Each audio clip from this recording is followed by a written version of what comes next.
Hello and welcome to another episode of Back to Britpop. It's me, Chris. On this episode, I'm delighted to be joined by the Kynd's Danny Tipping. Danny Tipping goes into detail about the band's formative years, their musical influences, how they got together, recording the album, and working with Andy Bell, who produced their first single, Egotripper. A couple of things before we hit the interview. If you're enjoying the podcast and you've not yet written a review or left a rating on Apple Podcasts, that would be great if you could do that. It really helps. Also, follow me on the socials. Just search for Back to Britpop on Twitter, Instagram and Facebook, and also hit the Ko-Fi page, which is in the show notes if you want to buy me a virtual coffee to say thanks. Without further ado then, here's Danny.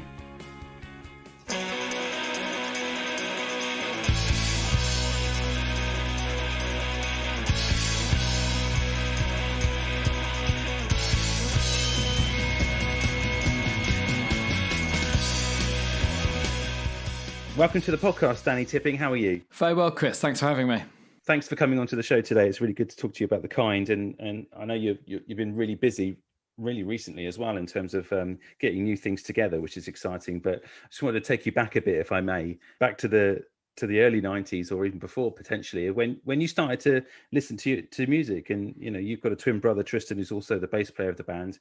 But how did you two kind of form the Kynd, and how did you get into music? I mean, it's a fairly familiar story, I guess. We grew up in a house full of music. My dad was in bands in the 60s, and we always had music playing in the house and guitars lying around. And you know, from a fairly early age, we were sort of consumed by music. And I mean, like a lot of kids, you know, through the sort of early to mid 80s, it's all about chart pop music, and we started gravitating towards guitar bands and indie music sort of towards the end of the 80s, as we were sort of in our senior years at school, and then sort of tinkering around in bands, and with our best friends from school, really, Paul and Bradley, and that formed the nucleus of the Kynd in the early 90s. So you really have got that bond right from the very beginning of the school years then? Yeah, absolutely. We played in a band playing 50s and 60s rock and roll music at the time when everybody else was forming punk and metal bands. And, you know, and that, you know, gravitated to us writing our own music. And we loved the indie music at the time. We were, you know, huge fans of Ride and the House of Love, pretty much anything that came out of Creation. Obviously, the Stone Roses had a big impact on us all. Mm. And we were right in the Thames Valley in Buckinghamshire, so the whole Thames Valley scene, or the scene that celebrated itself, I think, as Select Melody Maker dubbed it, you know, with the likes of Revolver and Slow Dive, and you know, were a big influence on us. So how did you divvy up the sort of guitar duties then between you and Tristan? Did you both sort of naturally sort of gravitate towards those instruments, or did you have to fight for them? Yeah, I think we both had an inclination we were going to be guitarists, and then our drummer's dad had an old bass guitar in the loft.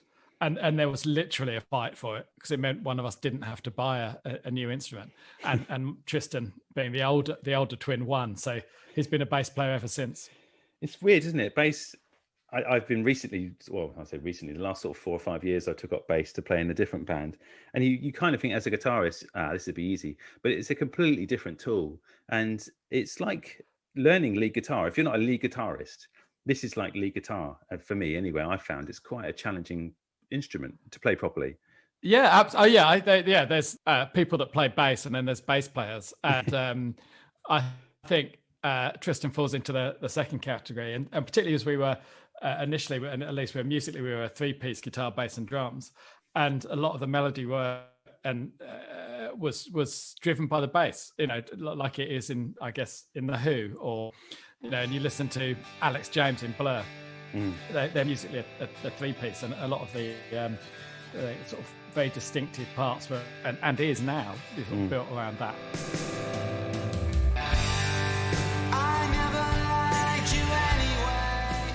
So when did you guys sort of start putting riffs together and sort of melodies and things? What sort of stage were you at? Yes, it was in the early 90s. We started, writing our own material, and we left the covers band behind and became the Kynd. And we were like a lot of, there was very little quality control, but you were hugely prolific. So we're writing a lot of songs and started to play a lot of gigs, and it like all bands, it developed sort of through the early 90s until we started sort of really taking it seriously around maybe 93, 94, and started recording demos, and by that by that time we were local environs in Buckinghamshire and the sort of borders of Oxfordshire to playing gigs further afield. What was the scene like in Buckinghamshire then? Was there quite a vibrant sort of live scene? Well, I mean, obviously back a lot more, certainly more so than today. A lot of music venues, and again, we're sort of on the outskirts of Oxford, and sort of equidistant between Oxford and London, really. So we were sport for choice. Reading had great places to play. There was the Old Trout in Windsor, which was an absolutely fantastic and iconic venue for indie bands of all levels. And so we were sport for choice. Did you find getting into those venues quite easy? Did you have a demo tape to tread your wares with? Yeah, absolutely. Yeah, we had early demo tapes of varying degrees of quality, as you can imagine.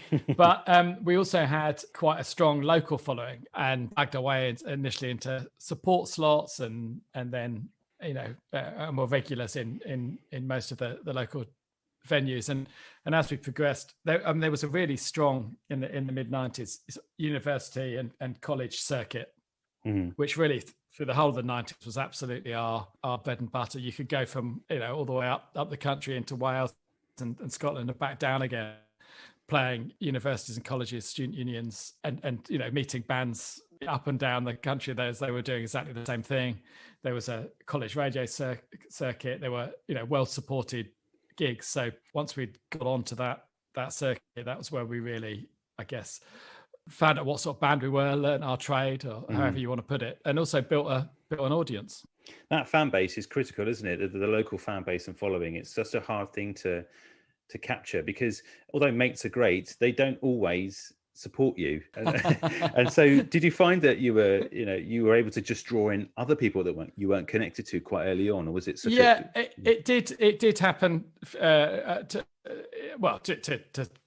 some degree anyway, fairly early on, and I think that's the turning point for most bands, when you look at, and the audience, the sort of balance of the audience is tipped in favor of people you don't know rather than your mates, as you say, because they're not always willing to travel, are they, your friends? And there's only so many times they can come and see you play. On that college circuit, we played several gigs on the same bill as My Life Story, for instance, and that was always, I remember the first time we played with them. That was the time when they had the full string section, 14 people getting out of a van and setting up on stage. That was fun, exciting. We look forward to playing on bills with them. And then we, at the same time, of course, there was the acid jazz thing happening. We played on bills quite a lot with people like Corduroy and Mother Earth, who were very different to us, but actually, the audiences appreciated, that sort of, I guess that retro 60s vibe that the likes of Corduroy and Mother Earth had, and what we were doing. So I guess it was more exciting for us to play with bands that probably didn't sound exactly like us. Do you remember like a particular moment or a gig where you felt things were turned a direction, or things were starting to ramp up in terms of labels and things like that? Well, I guess we played a lot in, like a lot sort of based in our end of the country, played a lot in Camden, which was genuinely, as cliche as it sounds, a really exciting time. And the Camden Folk and the Dublin Castle and the Monarch, or the Barfly as it was, HQ Club and the Laurel Tree. And, the gigs were getting busier and busier, and people were coming to see us regularly, coming back. And we had a residency at the Dublin Castle, a sort of infamous venue on the Parkway in Camden, on Monday nights, called Club Kynd, kind of imaginatively enough. And it was busy. People will come to see us. And we signed a deal with a small label in London and released our first single, and that it did elevate things. There was a new audience, bigger crowds. They knew the words to the songs, and even at our level, it was noticeable, and it was really exciting. It helped massively that first single, Egotripper, which is 25 years old this year. That's one of the reasons we're coming to kind of mark and celebrate that. That was produced by Andy Bell from Ride, who was a huge hero of ours. We love Ride. We love Andy Bell his guitar playing, and obviously that attracted a bit of attention and set us on a slightly different path. How did that come about with Andy Bell then? What was the connection there? We had met a couple of times at gigs. We played a gig at the Marquee Club in London, which was a Small Faces tribute, Steve Marriott and Ronnie Lane tribute gig. And again, sort of mixed band bill. I think actually Mother Earth played that gig, and Andy was there. Andy's a big Small Faces fan. And we met him, and when we were talking about producers for a single, we spoke to our label and said, look, how about somebody like Andy Bell? And they asked him, and he said yes. And it's around the time that Ride were releasing Tarantula, which was their last album before they split up. And he came and we produced the album, the single rather, and we played some gigs with Hurricane No. 1 afterwards. And he was a huge influence and a great guy to work with.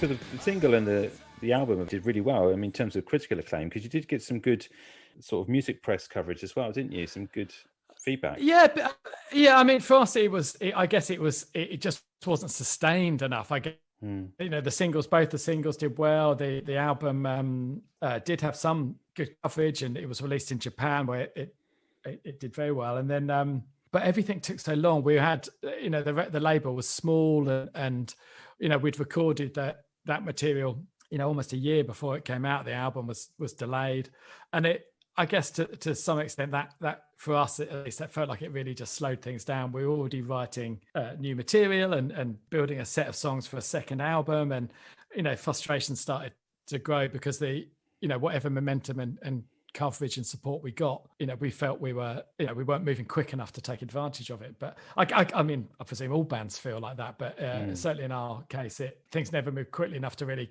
capture the coverage and support we did get.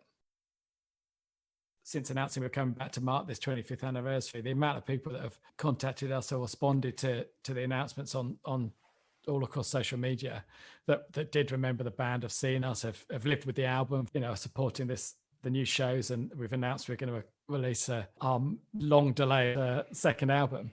Well, I mean, I guess we didn't really have a sense how many people were following us at the time. I remember it was obviously a time before social. You couldn't count your support in likes or followers. Yeah. So it's a pleasant surprise, I guess. Did you sort of get together collectively and say, look, we've got this milestone coming up, and you mentioned there that there's still an amazing following out there for you guys, and love and support for the music that you did. Was there like a collective decision to do this then? To be honest, we talked about it on and off over the years, but it'd be fun maybe to do something again together, and we'll still play and make music. But then there was the Britpop radio show, Britpop Revival show rather, picked up and were playing a few tracks, and that was the catalyst for another conversation. And then the Speakeasy fanzine, which I think some of your listeners probably know and support, did an article in the first edition about Egotripper, and we were really surprised by the response to that. And that was really the catalyst for us sitting down and saying, right, we've got some time on our hands, during lockdown, like everybody did. And we started going back through the rehearsal tapes and demos we were recording at the time we broke up for a second album. And it kind of spiraled, really. Originally, it was going to be a show to celebrate the 25th anniversary of Egotripper this year. And it said, well, if we're going to do that, should we be releasing some new material? And once we dug in, my brother and our singer Paul, into the sort of tapes and mini discs and CDs that we had, we thought, actually, do you know what? There's a whole set of really strong songs here that we could bring together and release that second album that was never made. So that's how it came about, kind of slowly at first, and then snowballed. So now we've got some gigs booked and coming up for June.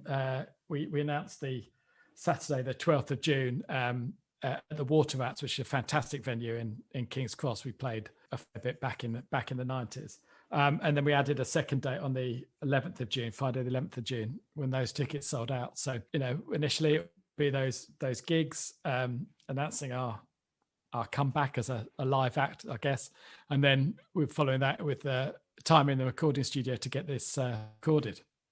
So listening back to those tapes, then did you notice that there was potentially a step in a different direction with the music with the first album? Were you already evolving as a band? That you said absolutely. I think by the time, as I said, by the time we'd written and recorded and released Shakedown, which was the debut, time had passed. We already had new songs in the set. We were already adding, and we were writing a lot of the time, playing lots and lots of gigs and honing this new material. And at the point we broke up, we demoed a good chunk of songs for a second album. And they probably are slightly they do sound different. They sound like the Kynd, but it's an evolution. It's probably slightly more sophisticated songwriting, I guess, for want of a better word, but it still sounds like the Kynd. I think we were all surprised actually when we started listening and saying, well, this stuff really stands up. It's a real evolution, and it would be great to find a home for the songs. And I also think if you're going to come back and you're going to play some gigs, it makes sense to be releasing new material as well. So it's been sort of what turned was a bit of a lockdown project as grown into something else, and we're really enjoying the process, so long may that continue. Would the future be then just to continue writing music together then as a band? Is that kind of the idea? I guess initially we hadn't planned for that, but since we've been back, we have been obviously remotely, but of course now technology exists that we can do that. We've all got home studio setups, and we've been recording and swapping ideas. And it's been really good fun. It's sort of fallen back into that dynamic, and we're all, Paul writes a lot of material, Tristan contributing. We've got sort of songs that we've been building up. So yes, I guess, we're going to see where it takes us. We've got no immediate or no long-term plans other than, we're really excited about playing live again.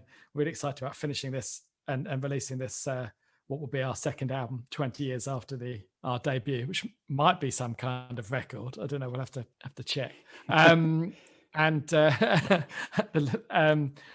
then I guess we'll see where it takes us. But it's been, most importantly, it's been really enjoyable and so far really well received. We've been blown away by the support, but by likes of you guys and Speakeasy and the Britpop Revival Show and the Britpop Radio Show, and people reaching out and wanting to hear more about our story. So we're really excited about, I guess, playing shows for everybody and releasing this record.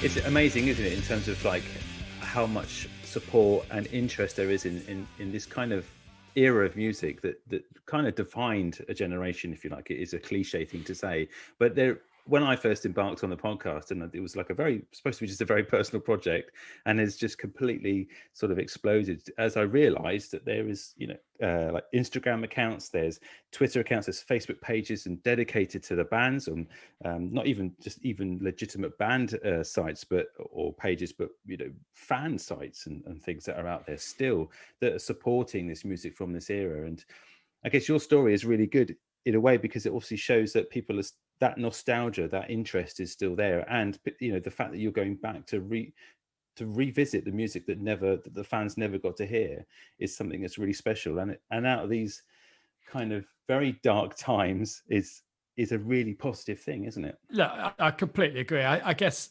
we wouldn't be doing it if had we not been embraced by this community, I guess, of 90s indie and Britpop fans that are, it's a really healthy and positive and supportive community, and people are doing great things with fanzines and podcasts and radio shows and blogs, and of course it's been really encouraging. And I think there is a lot of nostalgia. It was a great time, a very creative time, lots and lots of good music.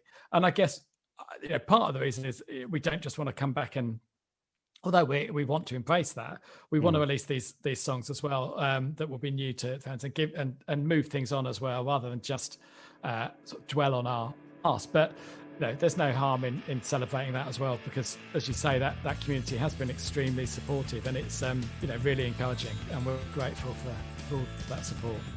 call came in at 9:35. 7 tons Thanks, Dan. I really appreciate you coming on and speaking to me on the podcast today about the Kynd, and good luck with everything. Oh, thanks so much. Really appreciate it. Have a good day. Yeah, you too. Cheers, mate. Speak soon.